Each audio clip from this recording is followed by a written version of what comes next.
Ayan, good morning kapigi. Nandito tayo nagpakambas ng lechon. Yan yung bahay na yan, naglilechon sila. Yung father niya, yan o. Diyan na sila lumipat. Kasi dati sila dyan banda, yung dati nilang location.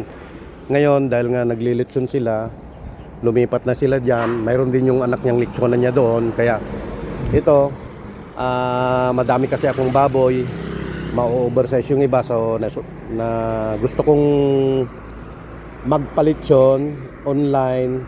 So nandito yung competition ng mga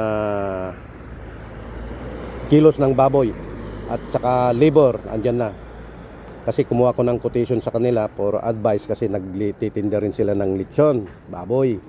So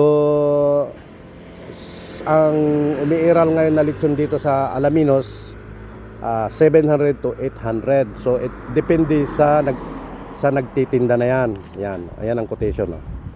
Para at least mayroon tayong idea. Yan. Okay. So dito na lang, oh.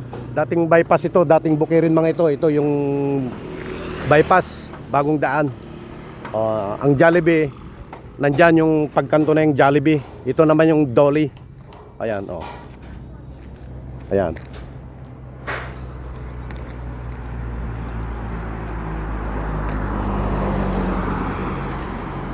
May isa pang lechonan daw doon eh. Mayroon pa isang lechon.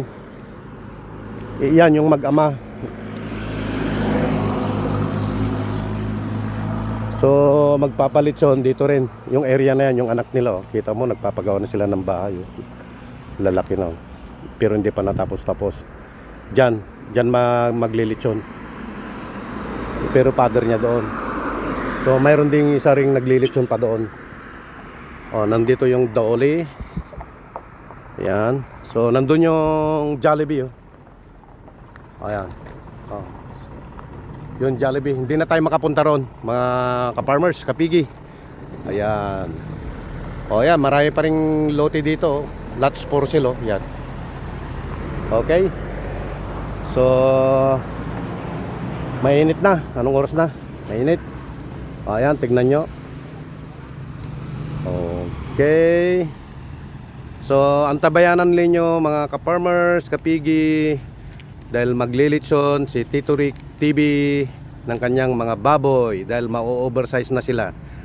Ayan, i-view ko rin sa inyo kung paano ang distribution ko. Okay, maraming salamat mga ka-farmers, kapigi. Yan, subscribe lang kayo sa aking YouTube channel para updated kayo sa mga susunod ko pang mga gagawin. Ayan. Have a blessed day sa inyong lahat mga ka-farmers, kapigi. Susubukan ni Tito Rick TV maglechon. Kaya yung naghahangag bumili ng lechon, order na kayo kay Tito Rick TV. Yan, ng Alaminos City, Pangasinan, Barangay Almasiga, Tangkarang. Bye bye, happy farming.